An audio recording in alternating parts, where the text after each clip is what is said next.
کسی ساتھی نے پوچھا ہے روزے کی حالت میں انجیکشن لگوانا کیسا ہے؟ گوشت میں ہو تو اس کا کیا حکم ہے، رگ کا انجیکشن ہے تو اس کا کیا حکم ہے؟ اور کسی نے یہ بھی پوچھا ہے کہ اگر کوئی آدمی ناک میں دوائی ڈالتا ہے یا اسپرے کرتا ہے اس کا کیا حکم ہے؟ کسی نے کان کے اندر تیل ڈالنے کا دوائی کا بھی پوچھا ہے، اور بہت سے دوستوں نے آنکھ میں سرمے کے بارے میں کہ اس کا اثر حلق تک آ جاتا ہے اور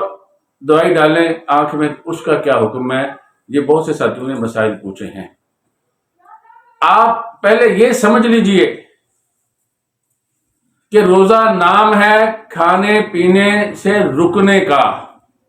خواہشات پوری کرنے سے، جماع کی خواہش پوری کرنے سے رکنے کا نام روزہ ہے۔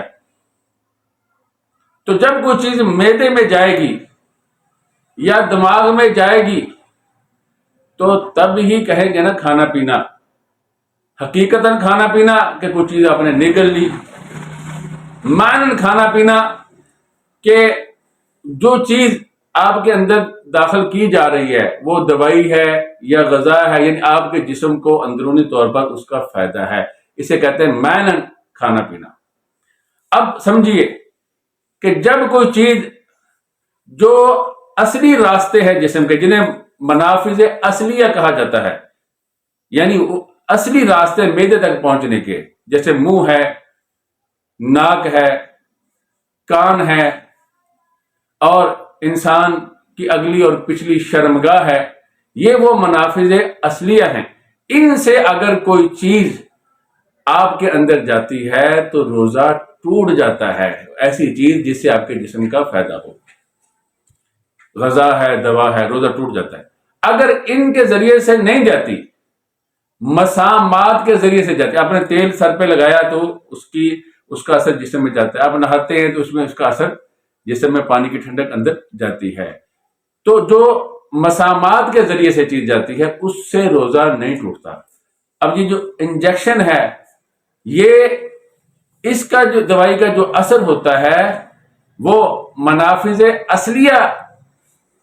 سے نہیں جاتا، اس کا اثر اندر جو پہنچتا ہے وہ مسامات کے ذریعے سے پہنچتا ہے۔ اس لیے انجیکشن کسی بھی قسم کا ہو اس سے روزہ نہیں ٹوٹتا، البتہ اگر کوئی طاقت کے لیے لگاتا ہے تاکہ روزہ محسوس نہ ہو تو یہ مکروہ ہے۔ اسی طرح ناک میں اگر دوائی آپ ڈالیں گے تو ظاہر ہے یہ تو منافذ اصلیہ میں سے نا، اصلی راستوں میں سے ہے۔ کان میں ڈالیں گے تو وہ بھی، کان میں ایک پردہ ہوتا ہے، اگر دوائی پردے سے آگے چلی جائے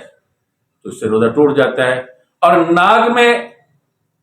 ڈراپر کے ذریعے سے یا آپ اسپرے کرتے ہیں، ناک کی یہ نرم ہڈی، اس سے آگے چلی جائے دوائی، ناک کی یہ نرم ہڈی جو ہے اس سے آگے دوائی چلی جائے تو اس سے بھی روزہ ٹوٹ جاتا ہے۔ البتہ اگر آنکھ میں کوئی دوائی ڈالی جائے یا آنکھ میں سرما ڈالا جائے تو اس کا چونکہ کوئی راستہ نہیں ہے آنکھ کا معدے تک،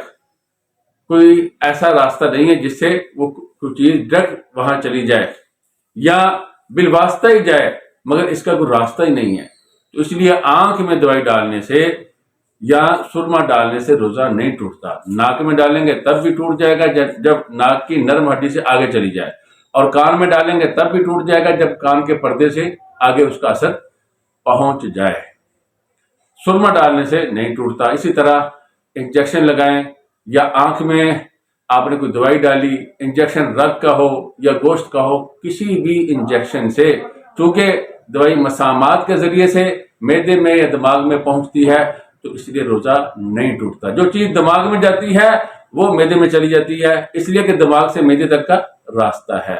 تو اس لیے اگر دوائی دماغ میں چلی گئی کسی ایسے راستے سے جیسے کان کا راستہ ہے تو پھر بھی روزہ ٹوٹ جاتا ہے، بشرطے کہ کان کا جو پردہ ہے دوائی سے آگے چلی جائے۔